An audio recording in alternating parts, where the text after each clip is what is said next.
You could say that Haiti has been an unlucky country in recent decades. But while some luck is involved, the current state of Haiti can be tracked back to the long, incredibly sad history of how the country got its start.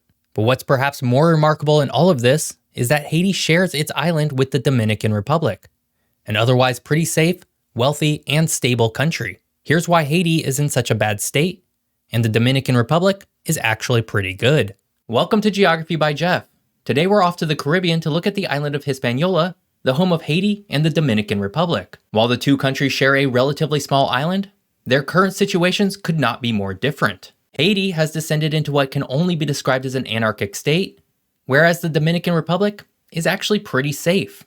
And we're going to explore why that might be in today's episode. But before we get to the video, if you enjoy my channel, be sure to check out my podcast, Geography is Everything. Each week, we tackle a different subject and explore it through the lens of geography. New episodes premiere every Wednesday, and you can listen right here on YouTube, Substack, or whatever app you use to listen to podcasts.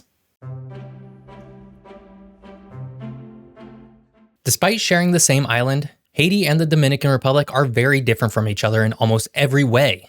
And many of these differences today stem from the two countries' split colonial history. You see, the island of Hispaniola was first landed on by Christopher Columbus in 1492. In fact, Columbus would actually set foot on what is today the northwest coast of Haiti. And because Columbus was funded by the Spanish monarchy, he would claim the entire island for Spain, despite there already being a number of indigenous peoples living on the island. Despite being claimed by Spain, the Spanish colonial efforts would never really focus on the island of Hispaniola.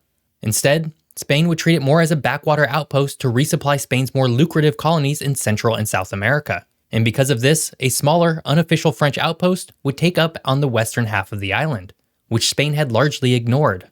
After French colonizers had success growing tobacco on their side of the island, many more French settlers began moving in, creating conflict with the Spanish who claimed the island to be theirs. In 1697, as part of the Treaty of Ryswick, which ended the 9 Years' War in Europe, Hispaniola was officially split between France on the western part of the island and Spain on the east.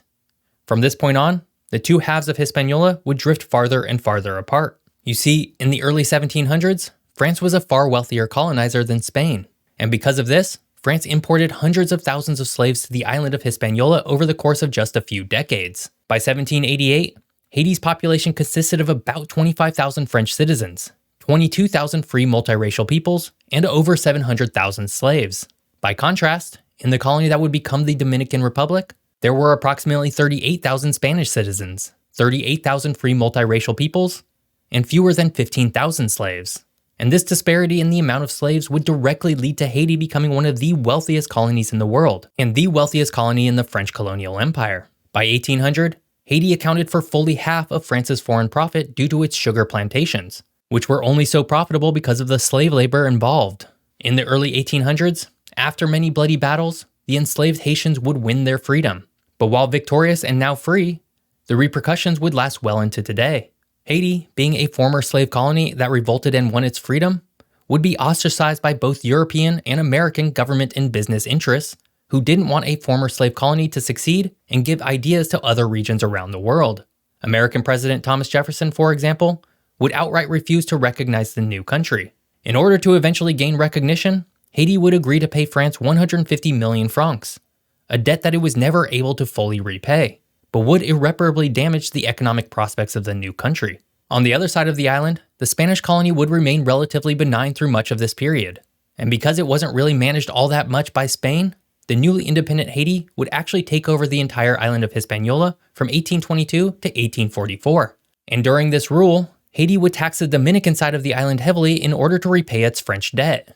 This would inevitably lead to a second war for independence on the island, only this time from Haiti. By 1856, the Dominican Republic was its own country, and the two halves of the island were finally settled. Haiti and the Dominican Republic are the product of two separate colonies and the way they managed their respective colonies. And because of these separate histories, we can largely see the reason for why the two countries are the way they are today. But before we get to how all this played out over the coming decades, if you're enjoying this video, hit that subscribe button.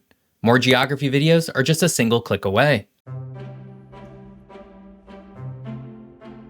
While much of what we're talking about in this video has to do with history and politics, it can't be understated that the two countries are not the same in terms of geography, despite sharing a singular island. And this has played into the already stark differences between the two. You see, Haiti exists on the western side of the island, and the Dominican Republic is on the eastern side, and separating the two is a series of mountain ranges that effectively split the country in half geographically. On the eastern Dominican side, storms blow in from the east, bringing rain and precipitation to create lush and verdant tropical forests.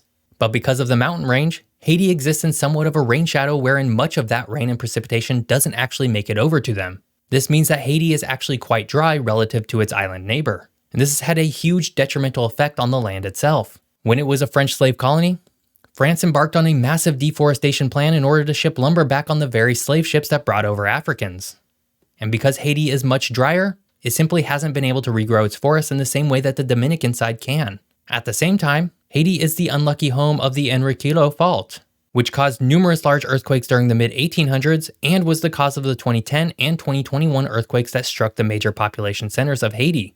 The Dominican Republic does host its own fault, but that specific fault has been much less active and runs through a region of the Dominican Republic that has far fewer people.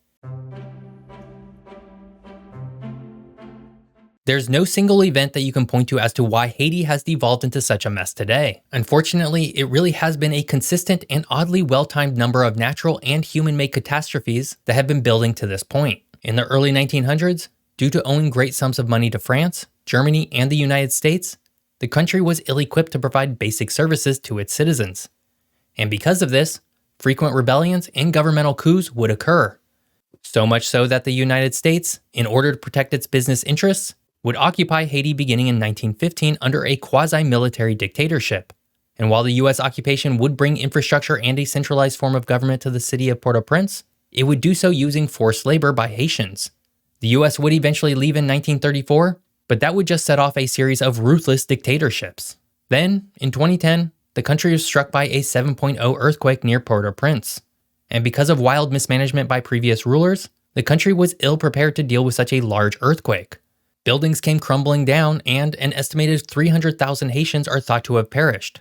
Despite international aid from the US and many other countries, Haiti would struggle to rebuild. In July 2021, the last elected president of Haiti was assassinated. This would be followed shortly after yet another devastating earthquake that would hit the southwest part of the country. With two major catastrophes so close to one another, the country sunk into its current state where there is no elected president, no functioning parliament, and a barely functioning court system. In fact, much of Haiti today is run by various gangs. Today, the two countries really couldn't be more different from each other in terms of stability and wealth. And while the Dominican Republic has had its own dealings with dictatorships in the past, its end result has been much different. The Dominican Republic has been able to diversify its economy and bring in a lot more money than its neighbor. As of 2022, the Dominican Republic had a GDP of about $255 billion. Meanwhile, Haiti had a GDP of about $34 billion. That's an incredible difference.